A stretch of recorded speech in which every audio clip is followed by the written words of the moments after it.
Pemirsa, relokasi pedagang pasar umum Belah Batu Gianyar disepakati percepat.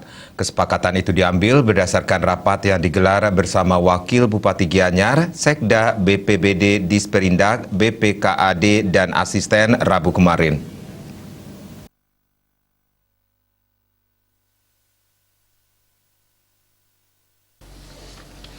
Bupati Gianyar Made Mahayastra mengatakan tempat relokasi pedagang berada di lahan kosong milik Desa Adat Belah Batu bersebelahan dengan Pasar Yatnya Belah Batu. Dalam rapat dikalkulasi jumlah pedagang yang direlokasi meliputi pedagang toko sebanyak 22, pedagang los kios dalam 244, dan pedagang pelataran 340. Semua pedagang yang sudah tercatat sepenuhnya akan direlokasi ke tempat relokasi.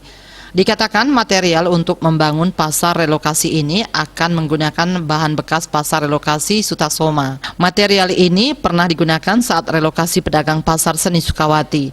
Dulu material ini digunakan untuk menampung 700 pedagang kios. Disampaikan Bendesa Desa Belah Batu menyetujui penggunaan lahan desa untuk relokasi pedagang pasar umum Belah Batu. Pemkab siapkan anggaran untuk pemindahan. Target 1-2 bulan tempat relokasi sudah dapat digunakan. Lahan pasar umum Belah Batu selanjutnya akan dibersihkan dan didata rapi. Sesuai perencanaan, lokasi pasar umum Belah Batu yang terbakar akan dibangun taman serta patung Kebo Iwe dan patung Gajah Mada bergandengan tangan. Hanya saja akibat pandemi, kesiapan anggaran pembangunan taman dan patung tersebut belum bisa dipastikan. Seperti diketahui, pasar umum Belah Batu terbakar Selasa 15 Juni sore. Wirnaya Bali Pos.